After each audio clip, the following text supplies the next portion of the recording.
enter both of them in the record. Without objection, they're in the record. Senator Hawley. Thank you, Madam Chair. Thank you for holding this hearing. Thanks to all of you for being here. Mr. Lund, let me just start with you. I want to ask you about the scope of some of these companies. And I'll start with one that I know that you have maybe a little bit of personal history with. That's Google.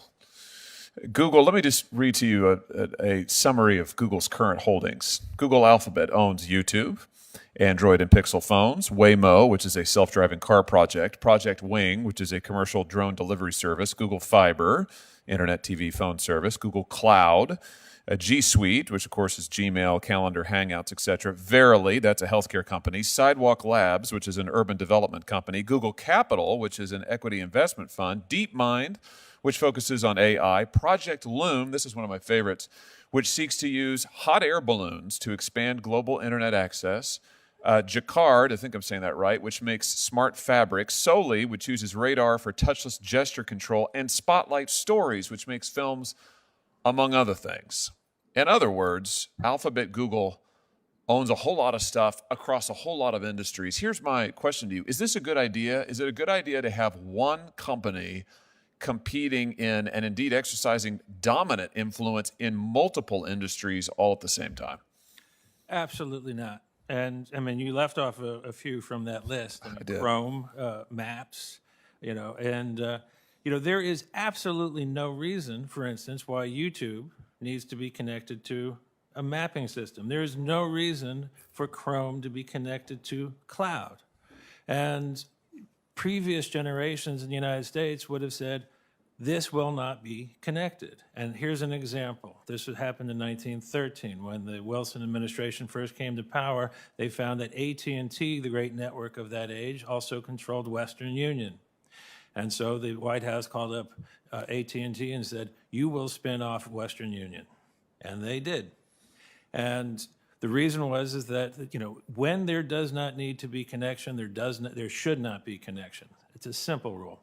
What about companies like, for instance, Amazon? I mean, for example, should they be able to operate a retail marketplace where you have third-party competitors selling their goods, and then Amazon itself simultaneously operate that marketplace and sell its own goods competitively on its own platform, using potentially the data it's gathered from the other third parties who are supposedly using the open platform? Is that something you think is a pro-competition policy? It's an anti-competition, pro-monopoly policy. There should never be competition between the provider of services and the customer of those services, because we know that the provider of service, if they are integrated into that business, will favor their own goods. It's a conflict of interest. It's one of the most fundamental problems in competition policy, and then traditionally we have always prohibited. We could trace it back in U.S. Federal law to the banking policy in the 1860s.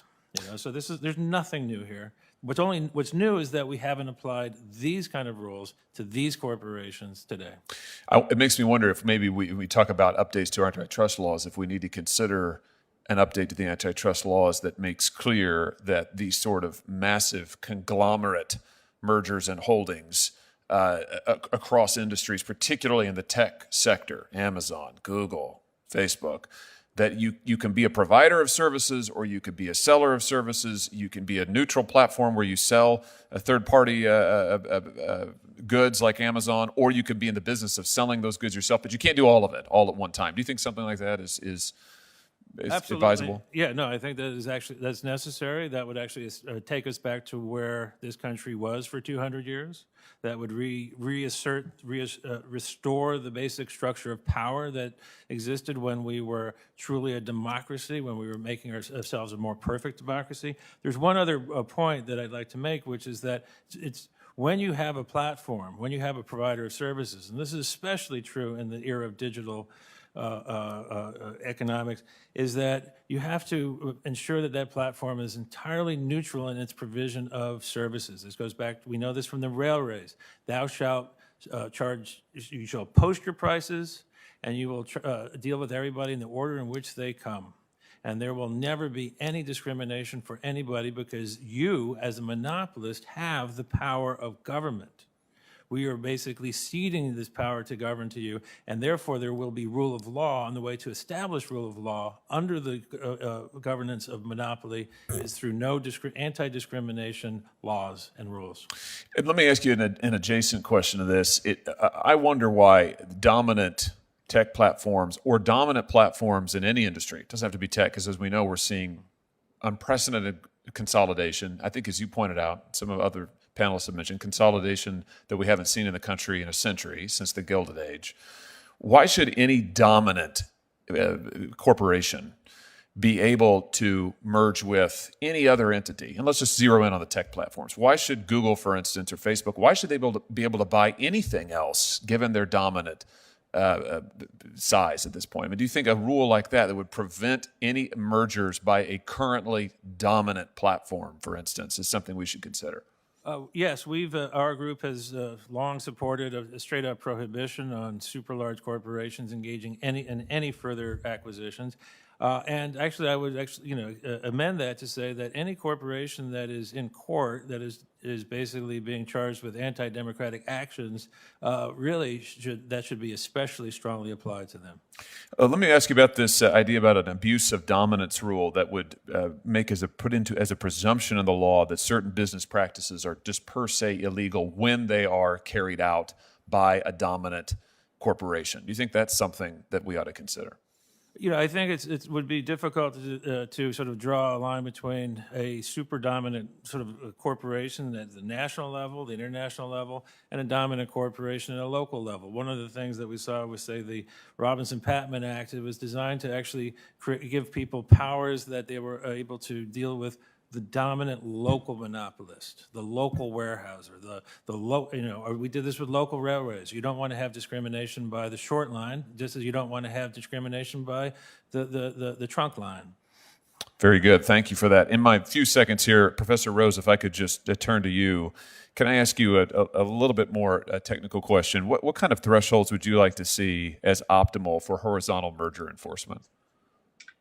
So thank you, Senator. I haven't come up with a particular number, but there's interesting work that's just out by one of my colleagues, Mike Winston at MIT, that suggests that just as important as it may be to bring the level for highly concentrated markets down from 2,500 to maybe something closer to the old 1,800 or 2,000 levels. It's even more important to look at the change in HHI if you want to understand the change in concentration that would be created by the merger. That seems to be much more predictive of harm than levels. And so I would think that one thing that the agencies might look at as they're reviewing the horizontal merger guidelines, as they do periodically, is to put perhaps more emphasis on those changes in concentration, even for markets that might not be as highly concentrated at least under current guidelines. Very good. My last question, Madam Chair, it's still for you, Professor Rose. Vertical mergers. Under what circumstance do you think that vertical mergers along a supply chain ought to be blocked? Well, I think those are fact-intensive exercises, but I think that we have substantially under-enforced the law with respect to vertical mergers. That's an area where it is very challenging, right? The AT&T Time Warner case, I think, demonstrated that the judge had some difficulty understanding the arguments about why the merger would be anti-competitive. I think the judges, was alluded to earlier, the judges find it easier to understand witnesses and documents perhaps than economic analysis. And I think in that case, as in some other recent merger cases, perhaps the court was too willing to take the assurances of the interested executives of the parties that all would be well post-merger. But I definitely think we need to do much more aggressive vertical merger enforcement.